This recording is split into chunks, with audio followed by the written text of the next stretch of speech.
भाजपचे आशिष शेलार यांचं हिंदुत्व म्हणजे काय मला आज तुम्हाला दाखवायचं आहे. मला माहिती आहे हा फोटो सोशल मीडियावर सगळ्यांना दिसतोय, पण कसं आहे ना, लोकांना दिसतोय फोटो पण लोक त्याच्यावर बोलत नाही. तर मला आज जाहीररित्या दाखवायचंच आहे. बघा हा तो फोटो आहे.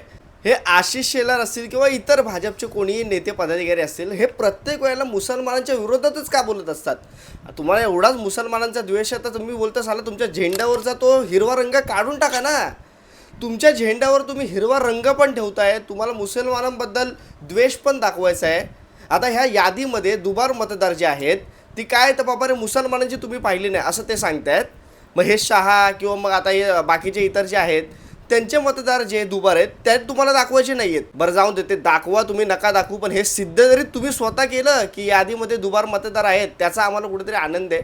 बघा मित्रांनो, ह्या चॅनलवर जर का तुम्ही महाराष्ट्र सैनिक असाल, शिवसैनिक असाल, नवीन असाल तर मी तुम्हाला पहिल्यांदा तर विनंती करतो की ह्या चॅनलला सबस्क्राईब करून जावा. आत्ताच्या आत्ता 1-2 मिनटं लागतील, फ्रीमध्ये सबस्क्राईब करा. कारण याच्या पुढे मी या भाजपच्या विरोधामध्ये एक एक गोष्ट तुम्हाला अशा सांगणार आहेत ना, हे तुम्ही स्वतः तर तुमची तळपायची आत मस्तकात जाईल. मी आजपर्यंत माझ्या मराठी बोलू ज्या जुन्या चॅनलवर प्रत्येक वेळेला बोलत आलो आहे, पण याच्या पुढे आता या निवडणुकीमध्ये मी सगळं भाजपचं बाहेर काढणार आहे की हे स्वतः काय करतात आणि हे दुसऱ्यांना बोलतात. ह्या सगळ्या गोष्टीवर आत्ता या व्हिडिओत पण मी बोलणार आहे.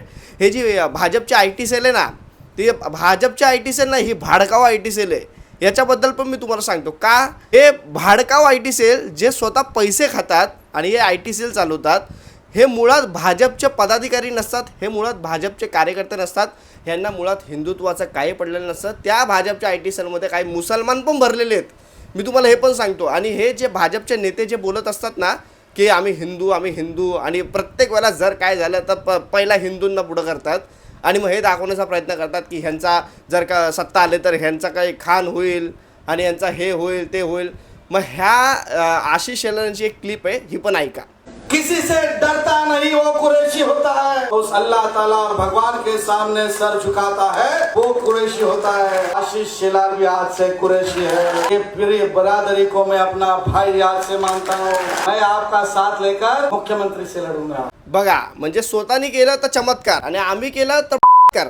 हे अशी गोष्ट आजपर्यंत भाजपने केली. बाकी यांना बेरोजगार आहेत लोक किंवा इतर गोष्टी ज्या मूळ मुद्दे आहेत ना, याच्याशी काय घेणे देणे नाही आहे. मी तुम्हाला कालच्या व्हिडिओ पण सांगितलं, परवाच्या व्हिडिओ पण सांगितलं, याच्या पुढेही सांगत जाईल आणि याच्या आधीही सांगितलं आहे.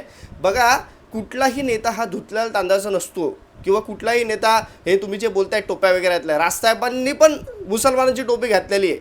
बघ काय ते घातली होती, राजसाहेबांनी त्याचं एक्सप्लेनेशन पण दिलं होतं. एकदा ते एका मुसलमानच्या कार्यामध्ये, मुसलमान म्हणजे काय बाबा रे, तो आपल्या भारताचाच मुसलमान आहे ना, तो काय पाकिस्तानमधला मुसलमान नाही आहे. या भारतातला एक एक जो व्यक्ती आपल्या भारतावर प्रेम करतो, देशावर प्रेम करतो, तो आपलाच आहे. आणि जर का राजसाहेब गेले होते आणि समोर ते लोकांनी आणली टोपी आणि घातली, राजसाहेब बोलले तर मी तरी काय करणार, तुम्ही तो जुना व्हिडिओ बघितला असेल तर. त्यामुळे राजसाहेबांनी घातली काय टोपी, देवेंद्र फडणवीसांनी घातली काय टोपी, आशिष शेलारांनी घातली काय टोपी, त्याने काही होत नाही. मुळात मुद्दा हा नाही आहे. मुळात मुद्दा हा आहे की तुम्ही सत्तेत यायच्या आधी जे सांगितलं होतं ना लोकांना की मी ही गोष्ट तुम्हाला देईल जेव्हा सत्तेत येईल तेव्हा, ती पूर्ण का नाही केली याच्यावर मला असं वाटतं मुळात तुम्ही प्रश्न विचारला पाहिजे. हे हिंदू मुस्लिम टोप्या जिहाद हे ते इतर गोष्टी ज्या आहेत ना ते नंतर. पहिला बेरोजगारी आपल्याला काय, का लोकांना कामं नाही आहेत. आज किती जण आहेत ज्यांना नोकऱ्या नाही आहेत. हे AI आणले, आता ह्या AI मुळे किती लोकांची कामं गेली. हे सरकारने ह्या गोष्टींचा विचार केला पाहिजे. हे AI कुठे वापरायचं असतं आणि कुठे नाही याच्यावर कधीच बंदी घातलेली नाही. या AI मुळे किती जणांची कामं गेलेली आहेत. आज आमची मराठी इंडस्ट्री पण बंद पडायला आले. काल परवा महेश मांजरेकर सर स्वतः बोलले की ह्याच्या पुढे 1-1.5 वर्षाने चित्रपट बनणारच नाही आहेत. मी स्वतः फिल्म एडिटर असून काय काम करतोय आता, काहीच नाही, कारण फिल्मच लोक बनवत नाही. आता याच्या पुढे 1-1.5 वर्षांनी तर काहीच नाही करू शकत. महेश मांजरेकर सर स्वतः बोलले की आता तुम्ही तुमचं काम शोधा. मी माझं यूट्यूब हे करिअर आता निवडलेलं आहे, पण माझ्या या यूट्यूब करिअर निवडण्याचं माझं एकच कारण आहे, माझा हा राग, माझा हा द्वेष जो सामान्य जनतेच्या मनामध्ये आहे ना, तो मला आता याच्या पुढे एक्सप्रेस करायचा, बाहेर काढायचा आहे. या सरकारमुळे जर का मी बेरोजगार होणार असेल ना, तर या सरकारला मी जाब विचारणार. आणि होतंय का ना, आपल्या समाजाची एक मेंटॅलिटी झालेली आहे की बाबा रे हिंदू मुस्लिम, बाबा रे हे ते, बाबा रे इंग्लिश मीडियम मराठी नको, ह्या इतर सगळ्या गोष्टी आपल्या डोक्यात भरल्या जातात. आणि आपण हा करतोय ना म्हणून आपण करत आलो आहे आजपर्यंत सगळ्या गोष्टी. पुढे काय करायचं माहिती नसतं. काहीतरी एका करिअरमधून आपण शिकतो आणि मग ते काम लागतं दुसरंच काहीतरी, हॉटेलमध्ये काहीतरी काम करतो आपण. म्हणजे कशाचा कशाला मेळ नसतो, हे कोणाची चूक आहे? ही सरकारची चूक आहे. कारण त्या क्षेत्रामध्ये कामं नाही आहेत उपलब्ध करून दिले, कारण बेरोजगारी आहे. म्हणून हमालीची कामं आजकाल शिकलेल्या 15वी ग्रॅज्युएशन झालेल्या लोकांना हमालीची कामं करायला लागतात. आता या बिहारच्या निवडणुकीमध्ये पण हे देवेंद्र फडणवीस इथून तिकडे गेलेत प्रचार करायला बिहारचा. म्हणजे तुम्ही इथेच समजायला पाहिजे, यांना मराठीबद्दल काय नाही, यांना फक्त बिहारची पडलेली आहे. आज ते काय बरं ते प्रकाश सुरू आहे, त्यांचं पण वक्तव्य त्याच्या विरोधात आमचे महाराष्ट्र सैनिक रस्त्यावर उतरून आंदोलन करतात, शिवसैनिक रस्त्यावर उतरून आंदोलन करतात. तर आमच्या बोरवलीचे आमचे मुंबईचे उपाध्यक्ष कुणाल माइनकर किंवा मग नयन कदम साहेब, आमच्या ह्या सगळ्यांना तुम्ही जेलमध्ये टाकता, तुम्ही त्यांच्यावर केसेस टाकता. म्हणजे काय रे बाबा, तुम्ही जे बोलताय ते महाराष्ट्राच्या मराठीबद्दल की आई मेली तरी चालेल पण मावशी मेली नाही पाहिजे, म्हणजे मराठी मेली तरी चालेल, असे बोलणाऱ्या लोकांना तुम्ही प्रोटेक्शन देताय. आणि जे त्यांच्या विरोधामध्ये उभे राहतात आमच्यासारख्या मराठी लोक, आमच्या महाराष्ट्र सैनिक, त्यांच्यावर तुम्ही केसेस टाकताय. हे जे आता ते कुठलं ते कालचं प्रकरण झालं ते महाडचं, जे मारलं एकनाथ शिंदेच्या MLAच्या लोकांनी, त्या लोकांना तुम्ही मोकळं सोडलं होतं. 2-3 दिवस झालं त्यांच्यावर काही गुन्हा दाखल नाही केला, ते मस्त मोकळे फिरत होते. आणि आत्ता आम्ही प्रेशराईज करतो तेव्हा कुठे त्यांच्यावर कारवाई होते, ती पण झाली का नाही माहीत नाही. आणि हे आमचे जे पदाधिकारी आहेत ते असे हॉस्पिटलमध्ये पडून राहतात. मग आम्ही जर का हात उचलला, आम्ही जर का पुढे आलो तर आमच्यावर केसेस टाकतात. मला असं वाटतं हे सरकारची काय चूक आहे ना, हे तुम्ही आधी समजा. ह्या बाकीच्या इतर गोष्टीमध्ये तुम्ही गुरफटू नका, हिंदू मुस्लिम इतर सगळ्या गोष्टी. माझं मी तुम्हाला काय सांगितलं, कुठलाच नेता धुतला त्याचं नाही आहे. कारण राजकीय परिस्थिती जशी असते तसं या नेत्याला, या पक्षाला काम करावं लागतं प्रत्येक वेळेला. मग ते बाळासाहेबांनी पण आजपर्यंत आपण पाहिलं तर काँग्रेसला पाठिंबा दिला असेल, आणि होताच, म्हणजे काय आता मी दिला असेल काय बोलतो, होताच, आपल्या सगळ्यांना माहिती आहे. आणि इतर पक्ष जसं असतो ना, जी परिस्थिती असते ना, तसं आपल्याला चालावं लागतं, वागावं लागतं, नेत्याला पण असेल.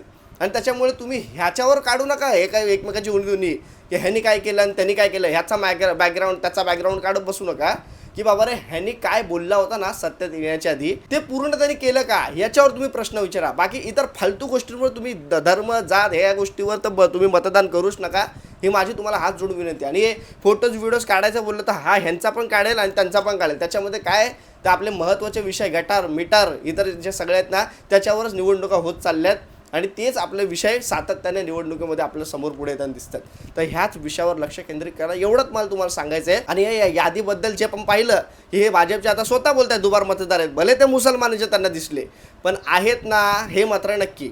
ह्याच्या विरोधातच आम्ही आंदोलन केलं होतं, जे मोर्चा केला होता की बाबा रे हे दुबार मतदार आहे. तेव्हा हे काय बोलले, नाही हे ते आम्ही निवडणूक आयोगाला बोलतो आणि हे आमच्या समोर फ्रंट उठवून खेळत आहेत. आता काल निवडणूक आयोगाची पण पत्रकार परिषद झाली, काय त्यांनी टोले मारलेत बघितलं आपण. राष्ट्रपती तळबाईची आग मस्तकात गेली, त्यांनी पोस्ट केली.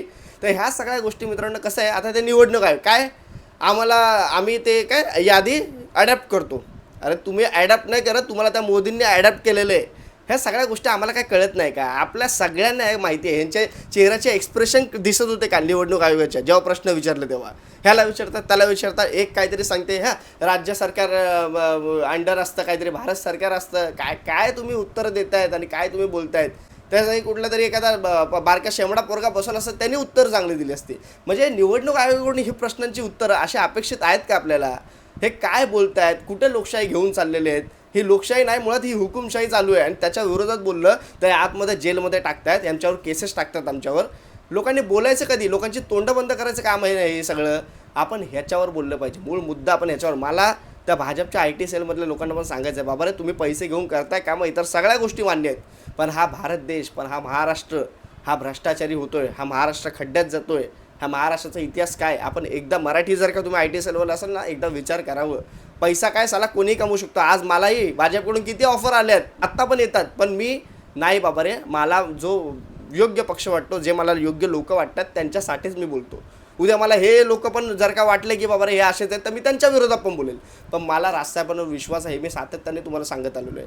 आणि त्याचमुळे मी राजसाहेबांवर बोलतो आणि त्यांचे विचार मांडत असतो, त्यांच्या पक्षाबद्दल बोलत असतो. म्हणून मी मनसेवाला गुन्ह्याला लावला. मी काय पक्षाचा नाही आहे, कुठला मनसेचा, पण तरी मला असं वाटतं तुम्ही माझ्या पाठीशी खंबीरपणे उभं राहावं. मी जर का बोलत असेल तर मला किमान माझ्या या मनसे पक्षाने, या माझ्या शिवसेना पक्षाने त्यांनी तरी माझ्या मागे उभं राहावं. की बाबा रे कोणतरी सामान्य जो पक्षाचा नाही तरी माझ्यासाठी बोलतोय, माझ्या पक्षासाठी बोलतोय, त्यांनी मला मदत करावी आणि माझे व्हिडिओ जास्तीत जास्त लोकांपर्यंत पोहोचवा, एवढंच माझी अपेक्षा आहे. बाकी जाता तर तुम्हाला एक गोष्ट सांगायची मला. अंधभक्तांचं कसं आहे ना मित्रांनो, हे तुम्हाला एक गोष्ट सांगतो.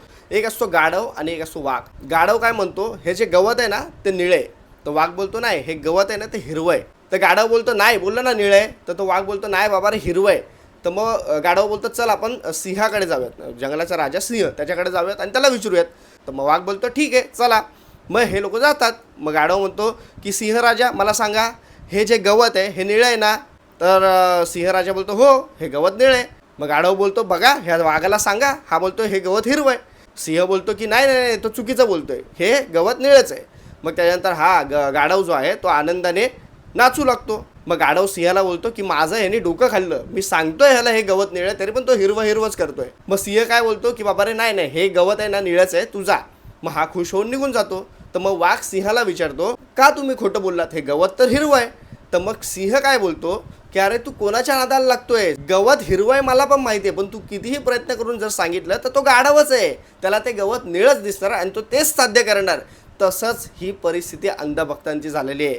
आपण कितीही सांगितलं कितीही खरं बोललो तरी पण ते कसं आहे झोपलेलंचं नाटक करतायत ते, आणि ते झोपेचं सोंग एकदा केलं त्याला आपण कधीच उठू शकत नाही. अशा प्रकारचे अंधभक्त आहेत. तर त्याच्यामुळे मला असं वाटतं गाढव समजून त्या अंधभक्तांना आपण बाजूला ठेवलं पाहिजे आणि आपण आपला देश आपला महाराष्ट्र प्रगतिशील मार्गाने पुढे नेला पाहिजे. एवढंच मी सांगेल. बाकी या अंधभक्तांचे एक आज ना उद्या दिवस येतील जे बोलतात ना आजपर्यंत आपल्या या महाराष्ट्र देशावर आपल्या या देशावर जे संकट आलं ते दूर झालं. आज भाजपचं संकट पण एक दिवस नक्की दूर होईल एवढा विश्वास मला आहे. आणि यासाठी माझ्या या चॅनलला पण तुम्ही मदत करा, सपोर्ट करा. आणि जर का तुम्ही महाराष्ट्र सैनिक असाल शिवसैनिक असाल तर आपल्या चॅनलला मी पुन्हा एकदा सांगतो सबस्क्राईब करून नक्की जा. तुर्तास थांबतो. जय हिंद जय महाराष्ट्र.